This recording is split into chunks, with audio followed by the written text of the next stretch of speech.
are going to discuss the chapter structure of atom, right? आइए अब देखते हैं एक्चुअली एटम क्या है, जिसके बारे में आपने ऑलरेडी 9th स्टैंडर्ड में ही पढ़ लिया है डिटेलिंग, बट 11th में उससे भी थोड़ा ज्यादा डीप कंसेप्ट में अपने देखते हैं, ठीक है? तो एक्चुअली स्ट्रक्चर ऑफ एटम, नाम में ही उसका एक्चुअल कंसेप्ट क्या है, आप ये पूरे चैप्टर में अपने को क्या पढ़ना है। अब जरा देखिए, एटम के स्ट्रक्चर्स के बारे में पढ़ना है, तो इसके लिए पूरा चैप्टर बनाया गया है दोस्तों। तो इसमें आपको ये देखना है कि एक्चुअली एटम क्या है, तो 19th सेंचुरी में क्या था, 20th सेंचुरी में क्या है, और एट प्रेजेंट अभी अपने एटम को किस लेवल तक स्टडी कर रहे हैं, उसके स्ट्रक्चर को अपने ने कितना डिटेल में स्टडी कर लिया है उसको, और कितने साइंटिस्ट ने अपने अपने रिव्यूज दिए थे उस एटम के स्ट्रक्चर के बारे में, उसको लाइन बाय लाइन अपने को करना है। क्लियर? तो सबसे जो पहला स्ट्रक्चर ऑफ एटम के लिए अपने सबसे पहला टॉपिक, और गाइस स्टार्ट करने से पहले मैं आपको ये बताना चाहूंगा कि अपने टेक्स्ट बुक के लाइन टू लाइन कवर करेंगे, because those the student who are appearing for JEE और नीट एग्जाम, ठीक है, उनका 70 to 80% जो सिलेबस है, आप वो देख सकते हो कि सीबीएसई एनसीईआरटी की जो टेक्स्ट बुक होती है उसी में से आता है, ठीक है? तो अपने हर लेक्चर में लाइन टू लाइन कवर करेंगे ताकि आपको बाद में पीछे एंट्रेंस एग्जाम के लिए दिक्कत ना हो। और मैंने जो भी इंपॉर्टेंट पॉइंट्स है उसको मैं यहाँ पे नोट डाउन करवाता रहूंगा, तो आप भी नोट्स बनाइएगा। अगर अभी तक आपने पेन पेपर कुछ नहीं लिया है तो पहले आप ले लीजिए, पॉज कर दीजिए वीडियो, उसके बाद ही आप आगे बढ़िए। क्लियर? तो आइए देखते हैं अपने सबसे जो पहला पेज है एनसीईआरटी की टेक्स्ट बुक का, मतलब कि जो फर्स्ट टॉपिक है एक्चुअली चैप्टर के स्टार्टिंग का फर्स्ट टॉपिक है इंट्रोडक्शन। तो इंट्रोडक्शन में अपने को क्या बताया गया है कि अर्लियर ग्रीक फिलोसोफर्स जो थे, ठीक है, 18th सेंचुरी, ठीक है, 400 बिफोर सेंचुरी, जो बीसी 400 बीसी बोलते, तो वो टाइम पे एक्चुअली एटम के बारे में लोग क्या सोचते थे, उस समय में लोगों के लिए एटम क्या था, उसका स्ट्रक्चर क्या था, किस तरीके से वो लोग उसको मतलब क्लासिफाई करते थे, क्या गिनते थे, सब चीज अभी अपने डिटेली लाइन टू लाइन अपने हर लेक्चर में धीरे धीरे कवर करते जाएंगे, हर एक साइंटिस्ट के कंसेप्ट के साथ के उन लोग ने क्या सोचा था, ठीक है, line to line, one by one. तो अब अपने सबसे पहले इंट्रोडक्शन में आते हैं। तो सबसे पहले एटम क्या है, ऐसा बोला है कि एटम्स आर द फंडामेंटल, मतलब basic building blocks of matter. तो atoms are fundamental building blocks of matter. तो ये फंडामेंटल बिल्डिंग ब्लॉक, ये वर्ड क्यों दिया गया है? तो बिल्डिंग ब्लॉक्स मतलब आप देख सकते हो कि कोई भी अपने को बिल्डिंग बनाना है, ठीक है, फ्लैट्स खड़ा करना है, बंगलोज खड़ा करना है, या कोई बिल्डिंग बनाना, तो वो सब चीज के लिए सबसे बेसिक चीज क्या होता है? आप बोलोगे सर सीमेंट, ठीक है, bricks and other raw material likes जो भी होते हैं नेसेसरी, वो सब आप बोलोगे, ठीक है, रॉड्स एंड ऑल दैट, ठीक है। बट ये सब चीजों से भी बेसिक क्या है? तो सबसे बेसिक ऐसा मैं बोल सकता हूं कि जो ब्रिक्स बन रहे हैं, ठीक है, क्यूब्स जो ब्रिक्स के आते हैं, ठीक है, या सीमेंट के आजकल के ब्लॉक्स आ रहे हैं डायरेक्टली, तो वो सब चीज एक्चुअली है क्या?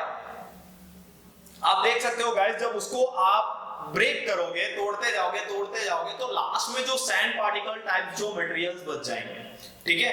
अगर कोई बिल्डिंग है, सपोज अपना एक वॉल है घर का, ठीक है, वो वॉल को आपने ब्रेक किया, तो आप नोट डाउन करना, तो ब्रिक्स ऐसे पूरे नीचे नहीं गिरते, राइट? वो उसके क्या होते हैं, सैंड पार्टिकल्स टाइप, उसके पार्टिकल्स नीचे गिरते हैं। क्लियर? फॉर एग्जांपल दूसरा एक एग्जांपल देते हैं कि बिल्डिंग ब्लॉक्स ऑफ क्या बोला है, मैटर। तो कोई भी मैटर आप ले सकते हो, लाइक सॉलिड, लिक्विड, गैस, अपने ये मेन 3 स्टेट्स ऑफ मैटर के बारे में ज्यादातर डिस्कस करते हैं। तो ऐसा समझो कि ये मार्कर भी एक मैटर है, राइट? अब मेरे आजू बाजू जो सराउंडिंग में जितने एयर पार्टिकल्स है वो भी एक टाइप का मैटर है, ठीक है। और फॉर एग्जांपल अभी मैं सपोज ये मेरा व्हाइट बोर्ड है, बट सपोज ग्रीन बोर्ड जो अपने चौक जैसे यूज करते हैं, ठीक है, वैसे बोर्ड में अगर मैं चौक से लिख रहा हूं तो उसके भी जो डस्ट पार्टिकल्स नीचे गिरते हैं एक्चुअली वो भी क्या है, मैटर, राइट? तो आप ये थोड़ा सोचो ध्यान से कि जो चौक है एक्चुअली वो चौक के डस्ट पार्टिकल्स गिर रहे हैं, अगर मैं वही सब डस्ट पार्टिकल्स को कंबाइन कर लूं तो क्या वापस मेरा एक चौक का जो वेट है या चौक नहीं बन सकता? बनेगा ना? तो राइट, तो वैसा ही एक पूरे बिल्डिंग का जो सबसे बेसिक पार्टिकल होगा वो क्या होगा, सैंड पार्टिकल्स, लाइक ऐसा बोल सकता हूं, ठीक है। तो वो सैंड पार्टिकल्स को जब इकट्ठा किया था ब्रिक्स बना, फिर वो ब्रिक्स को जब इकट्ठा किया तो वॉल बना, फिर उससे क्या बना, बिल्डिंग, राइट। तो इस तरीके से जो सबसे बेसिक पार्टिकल है, जैसे कि सीमेंट है, तो सीमेंट के पूरे लोग आरसीसी बना देते हैं ना, बट सीमेंट का जब अपने फॉर एग्जांपल जो भी पॉलीथीन में अपने सीमेंट लेके आते हैं, ठीक है, आप उसमें देख सकते हो कि जब सीमेंट निकालते हैं it is a very fine mixture, है ना। तो उसका जो लास्ट पार्ट होगा, एक जो पार्टिकल होता है सीमेंट का, that is one type of atom. ऐसा यहां पे बोला गया है कि atoms are the fundamental building blocks of matter. तो सबसे छोटा यूनिट जो है उसको अपने क्या कंसीडर करते हैं, एटम। अब ये लाइन के बेस पे एक्चुअली दो कंसेप्ट है, ठीक है।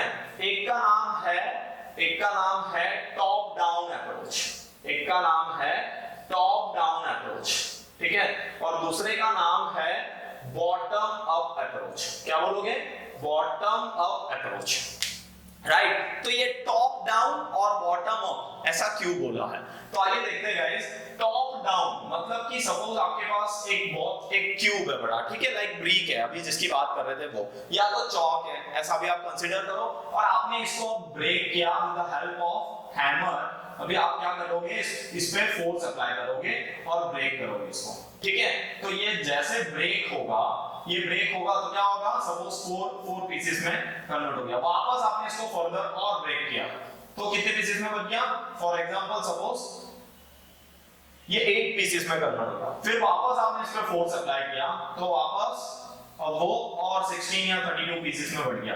तो इस तरीके से जो टॉप से लेके डाउन में आप आ रहे हो, तो सबसे जो लास्ट फाइन पार्टिकल्स बच जाएगा उसको अपने क्या कंसीडर करेंगे, एटम।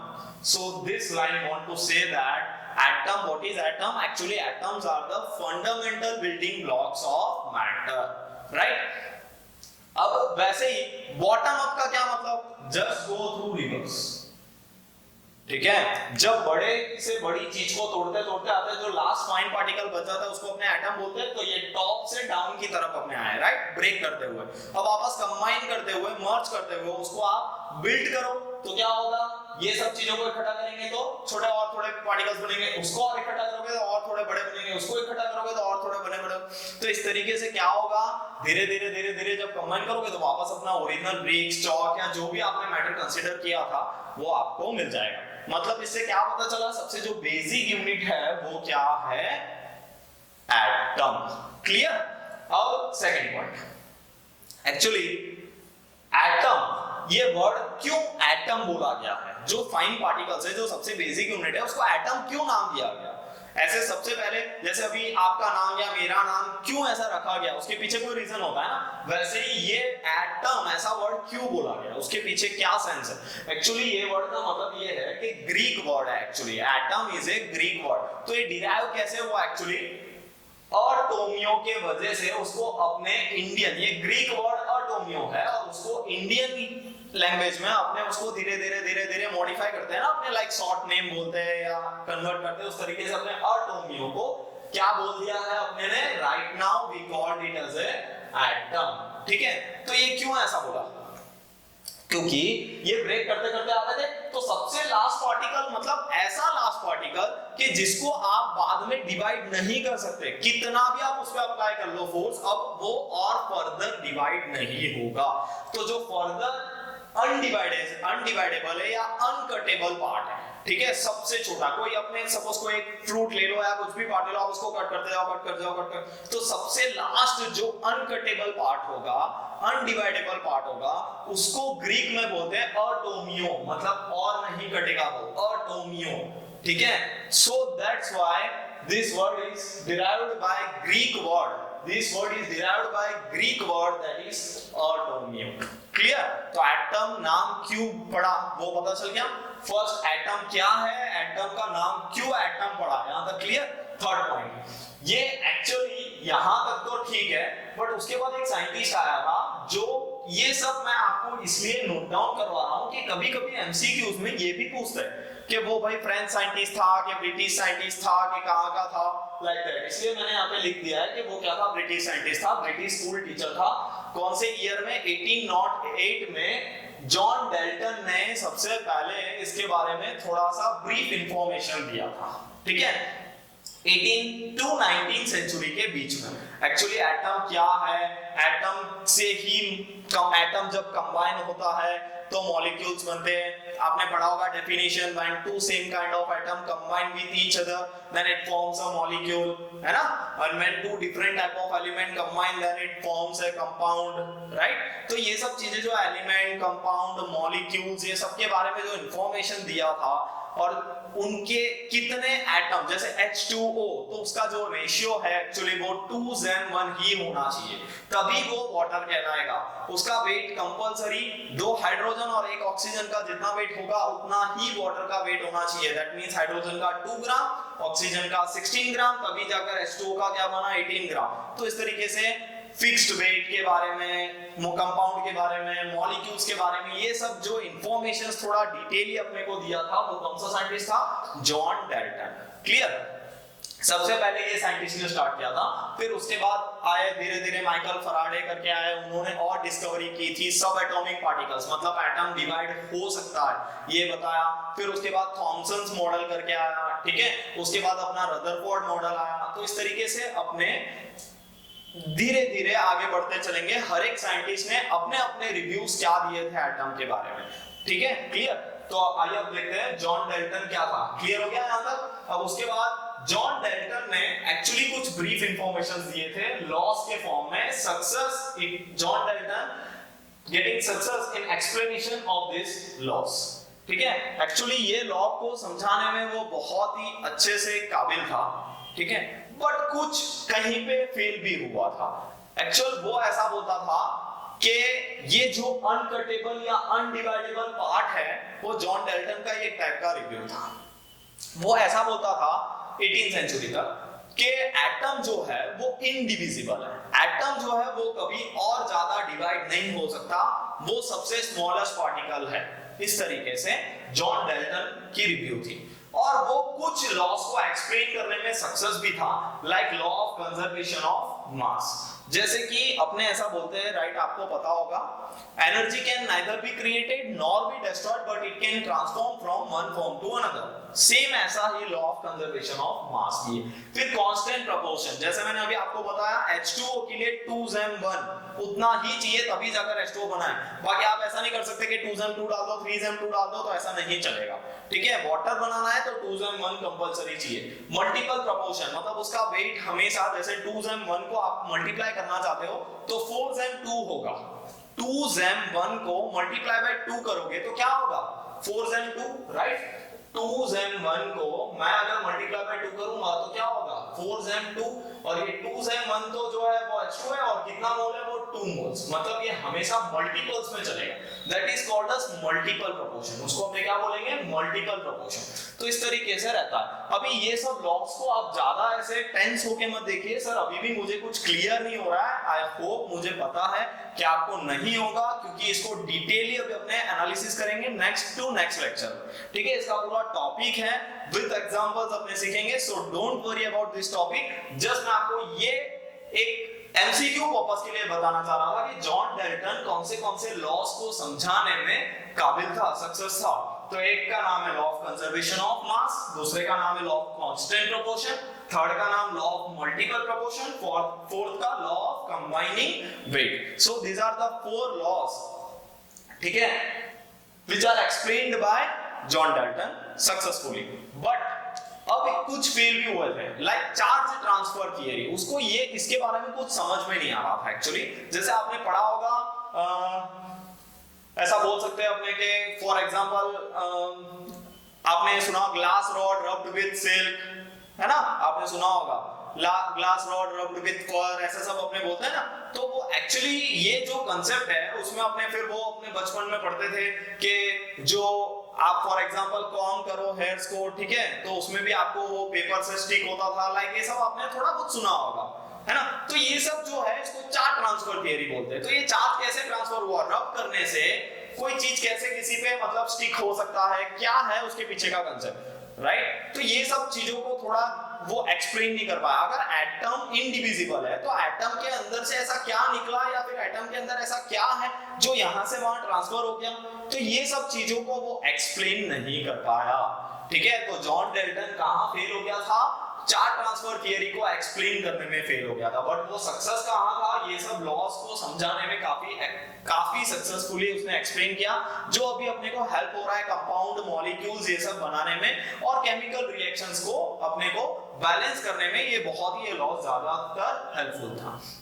अब उसके बाद और एक लास्ट पॉइंट है, and of the 19th and beginning of the 20th century ये प्रूव हो चुका था कि atom are made up of subatomic particles, मतलब कि एटम डिवाइड हो सकता है और एटम जो है वो किससे बना है, उसके अंदर भी बहुत सारे सब एटॉमिक पार्टिकल्स है, लाइक इलेक्ट्रॉन, प्रोटॉन, न्यूट्रॉन, ये तीन तो आपने सुना होगा, बट और भी है अंदर न्यूक्लियन, पॉजिट्रॉन, ठीक है, ऐसे बहुत सारे और भी सब एटॉमिक पार्टिकल्स है जिससे बना है एटम। मतलब atom is not a smallest particle, it can be divided further also. ये चीज प्रूव हो चुका था in the beginning of the 20th century and the end of the 19th century. Clear? तो दीज आर द important points of the introduction topic. Okay, अब साथ साथ में अपने ये देखते हैं थोड़ा सा, आपने ऑलरेडी इसको देख के आप समझ गए होंगे कि ये क्या है। Actually 18th to 19th century में ये माना जाता था कि एटम इंडिविजिबल है, साथ साथ में एटम का जो शेप है वो एक्चुअली कैसा है, स्फेरिकल है, ऐसा भी बोला गया था। ये थॉमसन वाले टॉपिक में अपने इसको और ज्यादा डीप में सीखेंगे अभी। ठीक है, एटम का शेप कैसा था, स्फेरिकल था, राइट। और ये एटम के जो सेंटर में यहाँ पे मैंने जो रेड कलर में इंडिकेट किया है, दे ऑल आर प्रोटॉन्स, और जो ब्लैक कलर में आपको कहीं कहीं पे जो सर्कल्स दिख रहे हैं, actually they are neutron, they contain no charge because neutrons are neutral. N for neutron, N for neutral, ऐसे याद रखना है आपको, N for neutron, N for neutral, P for proton, P for positive, और जो बच गया वो क्या होगा, नेगेटिव। एक पॉजिटिव होता है, एक नेगेटिव होता है और एक नो चार्ज होता है, ऐसे याद रखना है, राइट। तो जो P for proton मतलब कौन सा charge, positive charge, E for electron यानी कैसा चार्ज, नेगेटिव चार्ज, राइट। और जो लास्ट में बच गया N for न्यूट्रॉन, और उसका क्या चार्ज होगा, नो चार्ज। और यहाँ पे आप ये देख सकते हो कि चैप्टर के एंड तक आपको ये समझ में आ जाएगा कि एटम के सेंटर में जो है इसको अपने क्या बोलते हैं, न्यूक्लियस। क्यों उसको न्यूक्लियस बोलते हैं, ठीक है। और ये न्यूक्लियस के ये पूरा जो एटम का टोटल वेट है वो एक्चुअली कहां एम्बेडेड है, कहां एम्बेडेड है, एम्बेडेड मतलब कहां कंसंट्रेट होके पड़ा है, इट इज इन न्यूक्लियस। मतलब जो टोटल एटम का पूरा जो वजन है, एक्चुअली वेट है, वो कहां है, न्यूक्लियस के अंदर, राइट, ठीक है। और ये अंदर जितने प्रोटॉन्स है, एक्चुअली जितने पॉजिटिव पार्टिकल्स इसमें दिख रहे हैं उतने ही नेगेटिव पार्टिकल्स भी होते हैं। एक एटम एक्चुअली कैसा होता है, इलेक्ट्रिकली न्यूट्रल। एटम को एक्चुअली अपने जो स्टेटमेंट देते हैं तो एटम की प्रॉपर्टी है कि एटम इज इलेक्ट्रिकली न्यूट्रल। क्यों ऐसा बोला गया है, electrically neutral, because positive charge और नेगेटिव चार्ज दोनों का जो number of positive and negative particles है, actually proton as well as electron, वो दोनों सेम होते हैं, इक्वल नंबर में कैरी करते हैं एक एटम के अंदर। That's why atom is electrically neutral. Clear, ठीक है। और पूरा जो वेट है एक्चुअली वो कहां कंसंट्रेटेड होता है, न्यूक्लियस के अंदर। और यहाँ पे इसको जो ये जो लाइन दिख रही है आपको, इसको अपने ऑर्बिट्स बोलते हैं, ऑर्बिट, ठीक है, क्लियर। और ये एक ऑर्बिट में क्यों दो ही इलेक्ट्रॉन, क्यों सेकंड ऑर्बिट में 8 इलेक्ट्रॉन, क्यों इसको K बोलते हैं, क्यों इसको L बोलते हैं, ठीक है। और इसके अंदर S, फिर इसमें sp ऑर्बिटल्स, ये सब क्या है अभी अपने इसको डिटेली समझेंगे। जैसे जैसे फर्दर लेक्चर्स अपना बढ़ता जाएगा तो आपको मैं एक लाइन टू लाइन, एक बाय एक पॉइंट में आपको समझाता जाऊंगा कि हर टॉपिक में आपको कुछ नया एटम के बारे में देखने मिलेगा। जैसे इंट्रोडक्शन में एटम क्या था, राइट, एटम का नाम क्यों एटम बना, सेकंड जॉन डाल्टन ने 18th सेंचुरी में सबसे पहले इसके बारे में बताया था कि इट इज अनकटेबल और इंडिविजिबल। उसके बाद उसने कौन से लॉस को वो एक्सप्लेन करने में सक्सेस था, कहां फेल हुआ था, और 20th सेंचुरी में प्रूव हो गया था कि atom is made up of subatomic particles, that is electron, proton and neutron. These are the basic fundamental particles, right? I hope you all understand very well.